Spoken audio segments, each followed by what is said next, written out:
नमस्कार, आप देख रहे हैं जोहार झारखंड और मैं हूं आपके साथ सुकन्या सिंह। झारखंड की सभी खबरों को विस्तार से जानेंगे, लेकिन सबसे पहले झारखंड की 20 अहम खबरें क्या है वो आपको दिखाते हैं झारखंड 2020 में।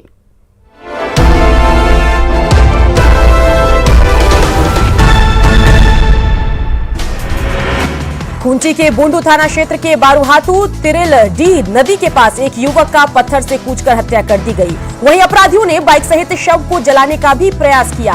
मृतक की पहचान जमशेदपुर निवासी चरण लोहरा के रूप में हुई है। पुलिस हत्यारों की तलाश में जुटी है। चतरा में पत्थलगढ़ा थाना क्षेत्र में मां लेम्बोइया पहाड़ी मंदिर में चोरों ने गर्भगृह में स्थापित मां की प्रतिमा में लगे सोने और चांदी के गहने की चोरी कर ली। मंदिर में चोरी की घटना से लोगों में नाराजगी दिख रही है। पहले भी मंदिर में चोरी की घटना हुई थी, वहीं लोगों ने पुलिस से सुरक्षा कड़ी करने की मांग की है। गुमला में सिसई थाना क्षेत्र के बरगांव में एक ट्रैक्टर की चपेट में आने से एक ग्रामीण की मौत हो गई। इससे नाराज ग्रामीणों ने ट्रैक्टर को आग के हवाले कर दिया, साथ ही सड़क जाम भी किया। मौके पर पहुंचे डीएसपी के आश्वासन के बाद जाम हटाया जा सका। धनबाद में एसएसपी के निर्देश पर विभिन्न थाना क्षेत्रों में एंटी क्राइम चेकिंग चलाया गया। इसी के तहत बरोरा थाना क्षेत्र में दोपहिया वाहनों की सघन जांच की गई, साथ ही बाइक सवार के साथ डिक्की की भी तलाशी ली गई। इस अभियान का मकसद अपराध नियंत्रण रहा। पलामू में पांकी थाना क्षेत्र के जंजार गांव में धारदार हथियार से एक व्यक्ति की हत्या कर दी गई। हत्या का आरोप गांव के ही एक व्यक्ति पर लगा है। वहीं मर्डर के पीछे अवैध संबंध को वजह माना जा रहा है। पुलिस ने आरोपी को गिरफ्तार कर लिया है। बोकारो में बीटीपीएस थाना क्षेत्र में सीसीएल कर्मी अरुण राम संदिग्ध स्थिति में लापता हो गया।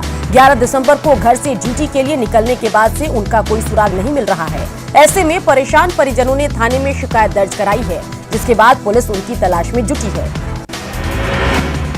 पूर्वी सिंहभूम के सिरका गांव में आपसी गुटबाजी की वजह से अंतिम संस्कार के इंतजार में शव घंटों पड़ा रहा। यहां मृतक के शव को कंधा देने दूसरे गांव से आए रिश्तेदारों को रोक दिया गया, जिसके बाद काफी देर तक विवाद चलता रहा। बाद में शव को आपसी सहमति से दफनाया जा सका। हजारीबाग पुलिस ने नक्सलियों के नाम पर लेवी वसूलने के आरोप में हीरालाल बेसरा को टाटी झरिया इलाके से गिरफ्तार किया। आरोपी के पास से नक्सली लेटर पैड, रसीद समेत कई सामान मिले हैं।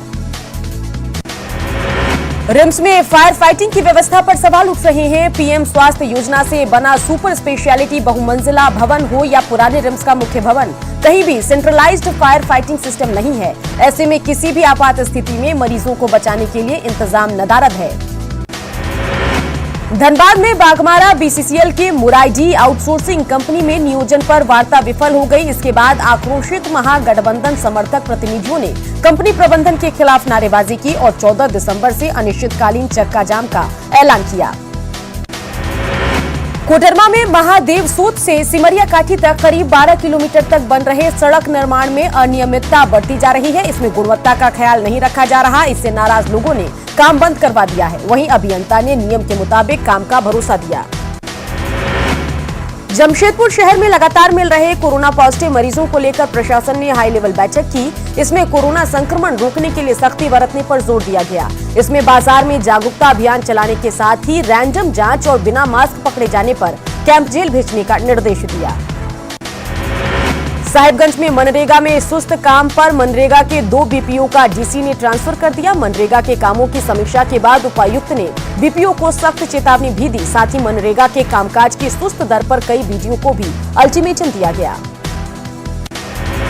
रांची में नियमों की अनदेखी पर ट्रैफिक पुलिस सख्त दिख रही है। अब तक 20 करोड़ रुपए से अधिक का चालान काटा गया है, लेकिन 50% की ही वसूली हो पाई। अब ट्रैफिक पुलिस फाइल जमा नहीं करने वालों के फाइन जमा नहीं करने वालों के खिलाफ वारंट जारी करने की तैयारी में है।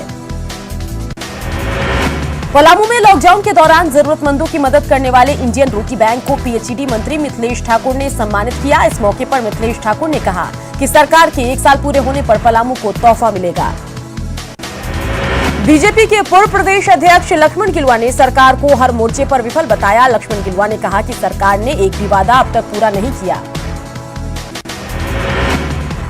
गढ़वा में बालिका हाई स्कूल मैदान में पीएचईडी मंत्री मिथिलेश ठाकुर ने जरूरतमंदों के बीच कंबल का वितरण किया। इस दौरान उन्होंने सरकार के विकास कार्यों की भी जानकारी दी। देवघर एयरपोर्ट का काम जल्द से जल्द पूरा करने के लिए जिला प्रशासन युद्ध स्तर पर काम कर रहा है। एयरपोर्ट अथॉरिटी के अधिकारियों के साथ डीसी सप्ताह में 2 बार कार्य की समीक्षा कर रहे हैं। डीसी ने उम्मीद जताई है कि जल्द ही देवघर से उड़ान शुरू होगी। बीआईटी मेसरा का 30वां दीक्षांत समारोह आयोजित किया गया, जिसमें 17 गोल्ड मेडल समेत 2897 डिग्री दी गई। नीति आयोग के सदस्य विजय शाश्वत और राज्यपाल द्रौपदी मुर्मू ने छात्रों को ऑनलाइन संबोधित किया, साथ ही आत्मनिर्भर भारत बनाने में योगदान की अपील की। दुमका के इंडोर स्टेडियम में मिस एंड मिसेज बाहा के लिए ऑडिशन हुआ। मिस बाहा के लिए 32 और मिसेज बाहा के लिए 6 प्रतिभागियों ने ऑडिशंस दिया।